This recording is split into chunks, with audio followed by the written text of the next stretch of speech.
नमस्कार। आप देख रहे खबरों की दीवार से जीवाल में मनीष जैसवाल मौजूद हूँ खैरागढ़ में।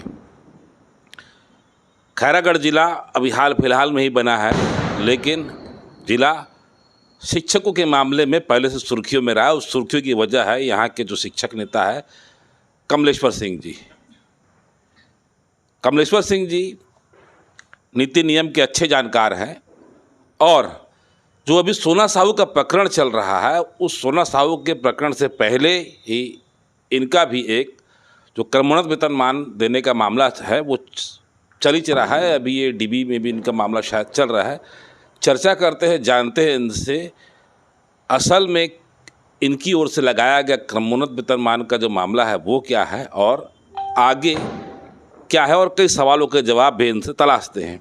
सर, आपको सीजीवाल में स्वागत है। धन्यवाद सर जी। सोना साहू का मामला तो अभी हाल फिलहाल में चर्चा में आया है। इससे पहले आपने भी न्यायालय में इसको लेकर बात दायर किया था। क्या है पूरा मामला? मैं 2018 में जी सिंगल बेंच में क्रमोन्नति वेतनमान के लिए लगाया था पिटीशन। बीच में मुझे राज्य शासन से एक पत्र आया जी कि आपके मामला को राष्ट्रीय लोक अदालत में रखा गया है, तो आप जो है अपने नियोक्ता के माध्यम से, अपने वकील के माध्यम से न्यायालय में पेश होइए और इसका निराकरण किया जाएगा। तो नगर पालिका अधिकारी चूँकि हमारे नियोक्ता है, अच्छा, उसके माध्यम से हम लोगों ने माननीय राष्ट्रीय लोक अदालत में उपस्थित हुए। और उसमें हमारे जो जज होते हैं उन्होंने पूछा कि आपको क्या चाहिए। तो हमने कहा कि हमारी सेवा कुल 10 साल हो गई है और 10 साल में हमको क्रमोन्नत पाने की पात्रता है और चूँकि हमको नियोक्ता दे नहीं रहा है, तो फिर नियोक्ता से प्रश्न किया गया है कि आप क्यों नहीं दे रहे हो। तो बोले सर हमारे पास कोई लेटर नहीं है। तो हमने एक 2019 में एक पत्र जारी हुआ था स्कूल शिक्षा विभाग में, जिसमें लिखा गया था कि जो शिक्षक पंचायत एवं नगरीय निकाय एक ही पद पे 10 साल की सेवा कर चुके हैं, उसको समयमान वेतनमान के आधार पर वेतन पुनरीक्षण कर एक एलपीसी, नवीन एलपीसी जारी किया जाए। तो उसको हमने दिखाया वहाँ। तो माननीय न्यायालय ने उस लेटर को देखने के बाद कहा कि क्यों नहीं दे रहे हो। तो उन्होंने कहा कि हम देने को तैयार हैं, बशर्ते कि लोकल ऑडिट फंड जो प्रत्येक 6 क्षेत्रीय कार्यालय है वो यदि उसको ऑडिट कर देते हैं तो हम उसको देने के लिए तैयार हैं। तो माननीय राष्ट्रीय लोक अदालत में ये फैसला हो गया कि कमलेश्वर सिंह एवं अन्य जो प्रार्थी है उन्होंने एक ही पद में 10 वर्ष की सेवा पूर्ण कर लिया है और उसको समयमान वेतनमान के आधार पर वेतन दिया जाए और उसकी वेतन गणना का सत्यापन लोकल ऑडिट फंड उप संचालक से करा लिया जाए और इसको शिक्षा विभाग से आवंटन लेकर उसको पूरी ब्याज सहित एरियर्स की राशि भुगतान किया जाए। इसके बाद हमने अभ्यावेदन लगाया नगर पंचायत को।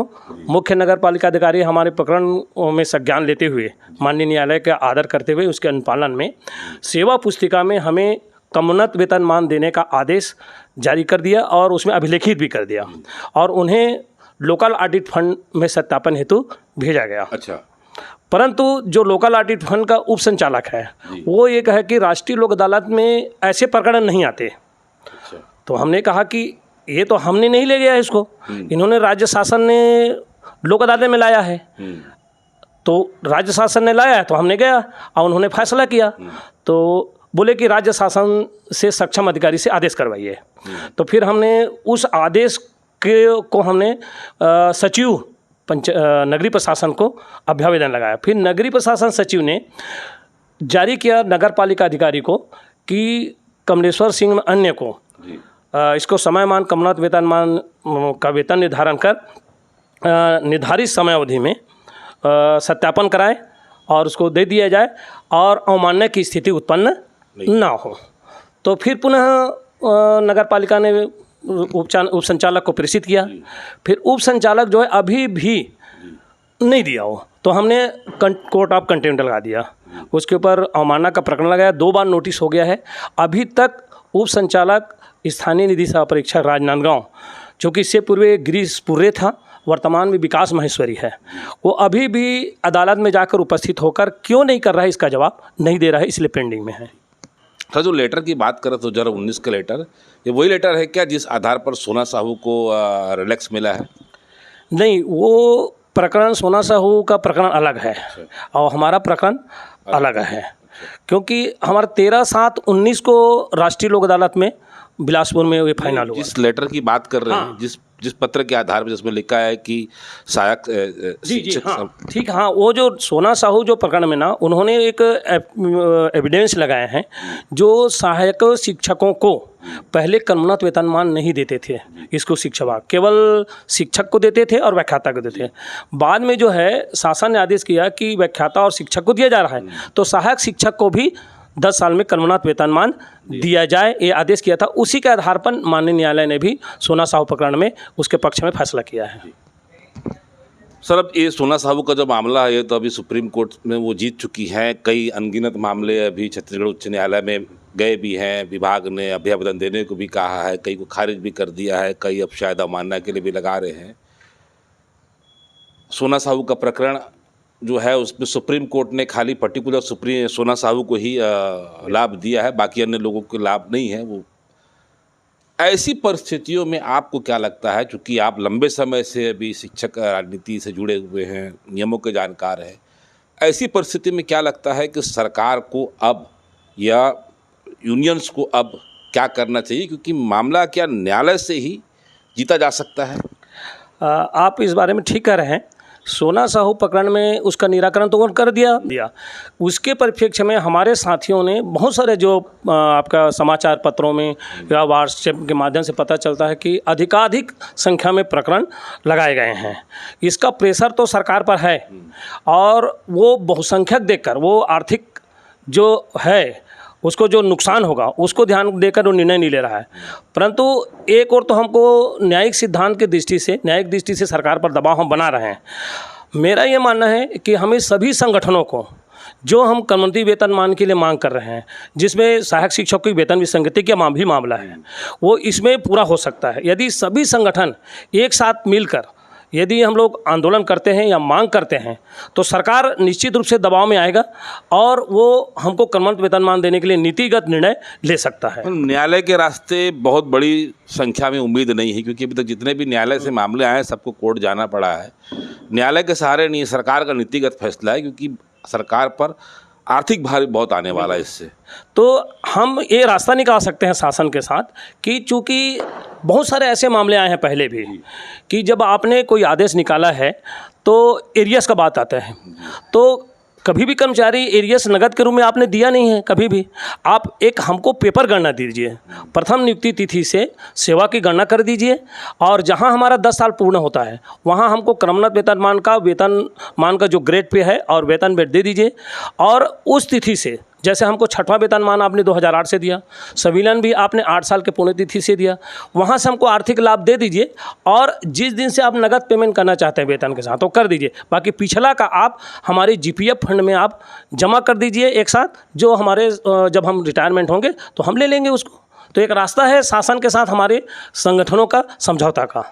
मतलब जितना आप लोग अपनी जवानी में खट के बिल्कुल कम तनख्वाह में काम किए हैं, वो आपको बुढ़ापे में मिल जाएगा आपके जीपीएफ खाते के रूप में। हाँ, हमको एक साथ जीपीएफ फंड में हमारे जमा हो जाएगा और जब रिटायरमेंट होंगे तो हमको लगेगा भी कि हमारी कमाई का पैसा जो है एक साथ हमको मिल रहा है और बुढ़ापे का सहारा होगा, हमारे बाल बच्चों का सहारा होगा वो।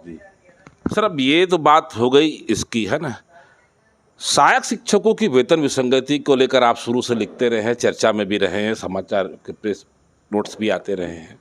सहायक शिक्षकों की वेतन विसंगति दूर कैसे होगी, इसका फार्मूला कमलेश्वर सिंह के पास क्या है? मेरे हिसाब से जो अभी तक जितने भी कर्मचारियों को जो वेतन विसंगति दूर हुई है, मेरे हिसाब से हमारे विभाग में सहायक शिक्षक की बात करें तो सहायक शिक्षक की नियुक्ति जिस तिथि से हुई है उस तिथि से गणना की जाए सेवा की, और जैसे ही वो 10 वर्ष की पूर्ण तिथि होती है उसी दिन से उसको प्रथम क्रमोन्नत वेतनमान का वेतन बैंड और ग्रेड पे दे दिया जाए। जैसे वर्तमान में 24 है, यदि 10 साल में जाते हैं तो उसका ग्रेड पे हो जाएगा आपका 9,300 और 4,200 हो जाएगा। तो 9,342 की गणना होगी तो उसका ग्रेड पे भी बढ़ जाएगा और वेतन बैंड बढ़ जाएगा, क्योंकि 5200 है वेतन बैंड और ग्रेड पे 24 था। जब वो क्रमोन्नत में जाएंगे तो उसका 9,300 और 4,200 हो जाएगा। फिर वहीं से फिर गणना चालू होगी उसकी, तो गणना होते होते वो जैसे 20 साल में हो गया तो उसको 20 साल में वो 4400 ग्रेड पाएगा और वर्ग 1 का वेतन पा जाएगा। तो इस तरह क्रमोन्नति वेतनमान ही एक ऐसा फार्मूला है जो सहायक शिक्षकों की वेतन विसंगति को दूर कर सकते हैं। मतलब अब तो 10 साल होने भी जा रहे हैं इन लोग को, फिर ऐसी परिस्थिति में जैसे ही 10 साल हो रहा है उधर और पिछला जो हो गया है वहाँ से उसकी गणना की जाए ना। जैसे ही 10 साल पूरा हुआ, जैसे मान लो जाए किसी की नियुक्ति 1998 में हुई है तो 1998 में ही तो उस 10 साल की पुण्यतिथि कब होती है? 2008 में। 2008 में उसको पहला क्रमोन्नत मिल जाना चाहिए, फिर 8 के बाद 18 में उसको द्वितीय क्रमोन्नत मिल जाना चाहिए। संविलियन कभी भी हो, बाकी द्वितीय क्रमोन्नत उसको 2018 में मिलना चाहिए और तृतीय क्रमोन्नत पाने की पात्रता में वो आ गए हैं अभी। तो इस तरह उसका वेतन गेन होगा, बढ़ता जाएगा। सर ऐसे कोई मामले दूसरे प्रदेशों में आए हैं क्या? मध्य प्रदेश हमारा एक उदाहरण है, क्योंकि मध्य प्रदेश हमारा बड़ा भाई था और मध्य प्रदेश में ही हम लोगों की नियुक्ति हुई थी 1995 में शिक्षा कर्मी के रूप में मध्य प्रदेश में हुई थी। तो मध्य प्रदेश सरकार ने सभी जो शिक्षा कर्मी थे उसको शिक्षक संवर्ग में संविलियन कर दिया और संविलियन करते हुए ये भी आदेश कर दिया कि उसकी प्रथम नियुक्ति तिथि से गणना करते हुए प्रथम क्रमोन्नत वेतनमान उसको दिया जाएगा। और वहाँ उन्होंने आदेश भी कर दिया, बाकायदा वेतन की गणना भी कर दिया और मेरे हिसाब से वो आज से 10 से 15 साल हो गए वो लोग क्रमोन्नत वेतनमान पा रहे हैं। साथ ही उसकी सेवा गणना को करते हुए पेंशन की भी उसको पात्रता दे दी है। पेंशन का मामला शायद मध्य प्रदेश में अटका हुआ है अभी। शायद अब मेरे उसकी नॉलेज तो नहीं है, परंतु एक जो समाचार आते हैं कि हाई कोर्ट या न्यायालय में ऐसा न्यायालय में मामले चल रहे हैं और जो कि सकारात्मक है, ये ऐसा है। तो इस तरह मध्य प्रदेश हमारा उदाहरण है और मध्य प्रदेश पहले से कर रहा है, जैसे संविलियन भी पहले किया, क्रमोन्नति भी पहले किया। कर्मचारी संगठन को का कोर्ट वगैरह में निर्णय आया था क्या कि जो उनकी पुरानी सेवा मानी गई जिनका बाद में संविलियन हुआ? हाँ, जैसे जनपद काल पहले थे, जैसे हमारे पिताजी लोग सब जनपद काल में नियुक्त हुए थे, तो 9 साल बाद जनपद काल के शिक्षकों को शिक्षा विभाग में संविलियन किया गया था। तो मेरे पास एक साक्ष्य है जो शिक्षा संहिता में है कि 9 साल की सेवा को काउंट करते हुए उसकी पूरा सेवा गणना किया गया और समस्त आर्थिक लाभों से दिया गया है। तो मतलब ये पॉसिबल है, ऐसा कोई नियमों का फेर नहीं आएगा? नहीं, गवर्नमेंट पहले से ही इस प्रकार की नीति बना चुकी है और नीति बना के दे चुकी है, तो उसके बाद कोई ऐसा नहीं है। केवल एक गवर्नमेंट जो है वो हमको लेट कर रहे हैं, हमको वंचित कर रहे हैं हमारे अधिकार से, क्योंकि ये हमारा फंडामेंटल राइट्स है सभी शिक्षकों का, कोई भी कर्मचारी का, सब कर्मचारी का अधिकार है कि प्रथम द्वितीय तृतीय क्रमोन्नत वेतनमान यदि, क्योंकि पदोन्नति सलूशन नहीं है। पदोन्नति तो एक प्रक्रिया, सतत प्रक्रिया है। पदोन्नति से नुकसान भी हुआ है? पदोन्नति देने से नुकसान हुआ है क्योंकि पहले क्रमोन्नत में मिल जाना था। अच्छा। तो क्रमोन्नति पदोन्नति का है विकल्प है। यदि देखिए सभी कर्मचारियों को पदोन्नति नहीं जा सकती। मान ले हमारे पास 100 पद खाली है और 100 लोग पदोन्नति के पात्र है ना, परंतु उसमें जो नियम है 50% पदोन्नति और 50% सीधी भर्ती। तो आप 85 लोगों को पदोन्नति दे पाओगे और 50 लोगों को तो आप पदोन्नति नहीं दे पाओगे, तो 50 लोगों को क्या करोगे? क्रमोन्नति दो उसको। उस पर यहाँ पर तो एक पैच आता है, आप 1998 से भर सेवा में आए हैं और 2012 से आपका एनपीएस कट रहा है, फिर गणना कैसे करेंगे, हिसाब किताब कैसे करेंगे?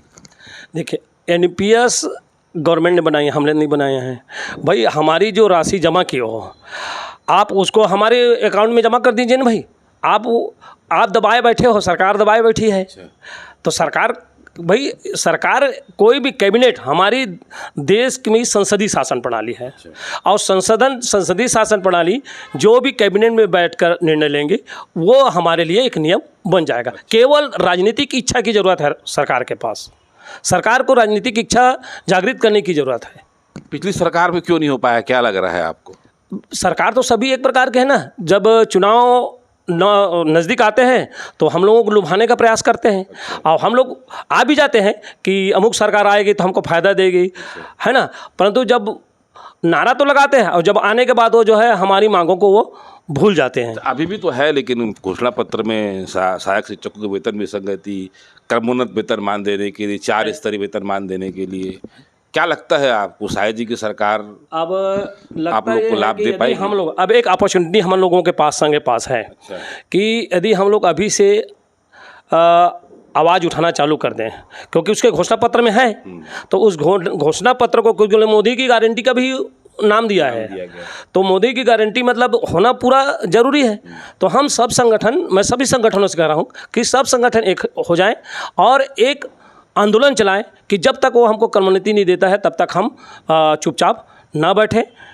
तो ये एक रास्ता हमारे लिए आता है, क्योंकि आगे आने वाला चुनाव है उसका, और उसके चुनाव में वो भुगतना पड़ेगा। जैसे कि पिछले में भी कर्मचारी नाराज हो गए तो फिर उसको मनाना तो बड़ा मुश्किल है। एक बार मैं सर आपसे फिर से दोहराना चाह रहा हूँ सवाल, न्यायालय के रास्ते ही क्या क्रमण वेतनमान मिलेगा या फिर सरकार की इच्छा शक्ति है दबाव बनाने पर मिलेगा? इसमें दो बातें हैं। न्यायालय से हम एक दबाव बना रहे हैं न्यायालय से, और न्यायालय के माध्यम से हम जा रहे हैं तो अभ्यावेदन दे रहे हैं। अभ्यावेदन को हमारे जो नियोक्ता है वो रिजेक्ट कर रहे हैं, और रिजेक्ट करने का कारण बता रहे हैं कि ये प्रावधान में आप लोग सांसकीय कर्मचारी नहीं थे, जब आप शिक्षक थे तब सांसकीय कर्मचारी थे, इसलिए आपको नहीं मिलेगा। ऐसे वो पॉइंट लगा के हमको वो गुमराह कर रहे हैं। फिर हम कहाँ जा रहे हैं? कोर्ट ऑफ कंटेम्प्ट में जा रहे हैं। आप कंटेम्प्ट में जा रहे हैं, बहुत सारे मामले आ रहे हैं। अब इसमें या तो न्यायालय को ठोस आदेश देना पड़ेगा सरकार को कि अब ये हिल हवाला नहीं चलेगा, ये माननीय न्यायालय का आदेश है और आदेश का पालन करना होगा। ये यदि सरकार पर दबाव बनाते हैं या उस कंटेम्प्ट करते हैं, सरकार को खड़ा करते हैं, तो देना पड़ेगा। दूसरा पक्ष है कि सरकार वो नौबत ना आए, सरकार को बार बार कटघरा, न्यायालय की कटघरा में खड़ा होना ना पड़े, और आने वाले चुनाव में भी उसको जन आक्रोश का ये सामना ना करना पड़े। तो उसको स्वेच्छा से हमारी मांगों को पूर्ण कर देना चाहिए और दे देना चाहिए। मतलब सिस्टम में बैठे हुए लोग कहीं ना कहीं, जो स्कूल शिक्षा विभाग का सिस्टम है उसमें बैठे हुए लोग कहीं ना कहीं इस मामले को बड़ा हल्का में ले रहे हैं। हल्का में ले रहे हैं वो लोग, हल्का में ले रहे हैं, और जब चुनाव आएगा तो उसी को वो मुद्दा बनाएंगे। चुनाव आएगा तो हम ही लोगों को आधार बनाएंगे, फिर एक नारा लगाएंगे, दूसरा पार्टी है कि अब हमको ये सरकार ने नहीं दिया, हमारी सरकार आएगी तो फिर आपको क्रमोन्नति वेतनमान देंगे। फिर हम लोग वही बस में आ जाएंगे और ये चलता रहेगा। तो ये सरकार की राजनीतिक इच्छा पर निर्भर करता है कि वो हमको दे। हम तो कह रहे हैं हमको दे वो। अभी तो 2028 से आपका 8वां वेतनमान भी लागू होने वाला है, फिर सरकार के पास इतना बजट कहाँ पे है? अच्छा, ये जो क्रमोन्नत वेतनमान जो देना है, मैं थोड़ा सवाल को और भी एक और जोड़ दे रहा हूँ इसमें। जो क्रमोन्नत वेतनमान देना है, क्या सरकार के बजट में ये पैसा शामिल है? बिल्कुल। देखिए, ये टेक्निकल चीज़ है कि आपने जब संविलियन किया तो किस पद में संविलियन किया?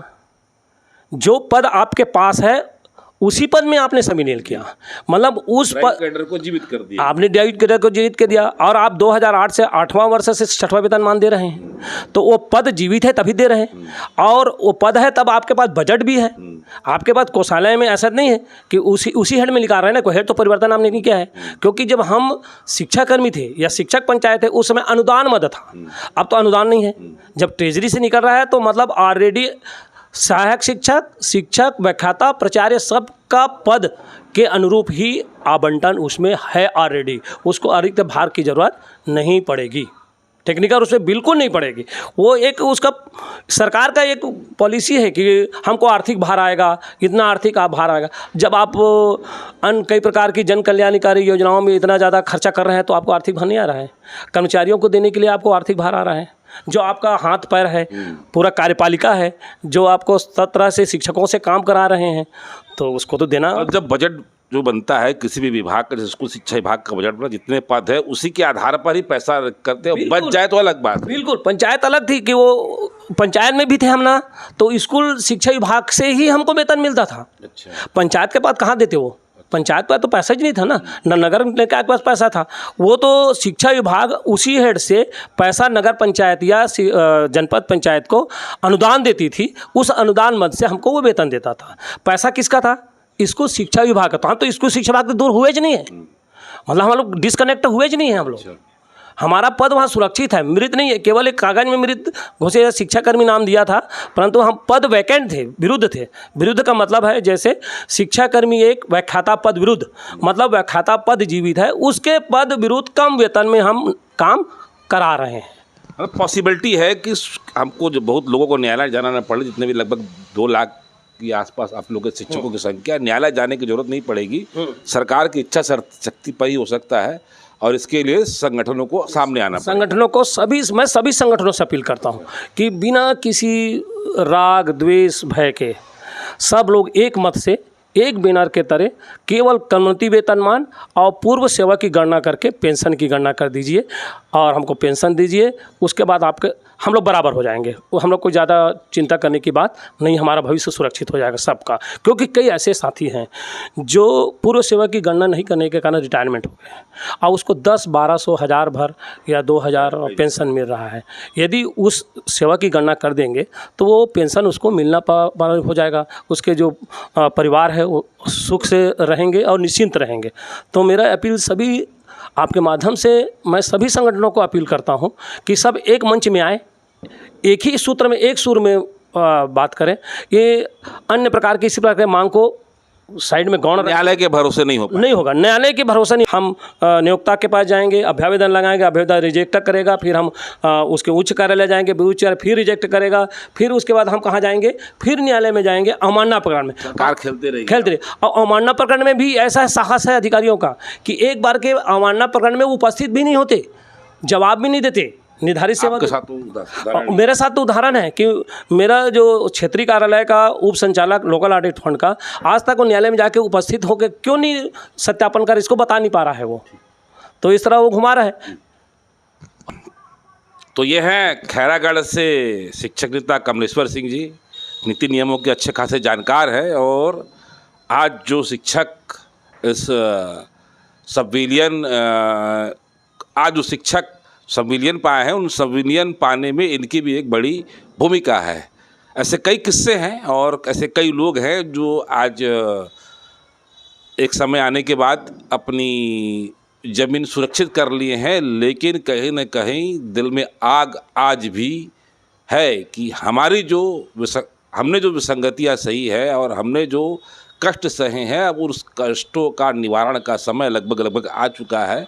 मोदी की गारंटी में सहायक शिक्षकों की वेतन विसंगति और क्रमोन्नत वेतनमान का मुद्दा या क्रमोन्नत वेतनमान की घोषणा है ही है। अब ये देखना है कि आने वाला समय शिक्षक संगठनों के लिए कैसा रहता है, किस मुद्दे और किस नीति के आधार पर शिक्षक संगठन अपनी बात रखते हैं, या न्यायालय के पर ही न्यायालय खेलते रहेंगे, या न्यायालय के आधार पर ही या न्यायालय के फैसले के आधार पर ही, न्यायालय लड़ाई के आधार पर ही ये अपनी मांग या अपनी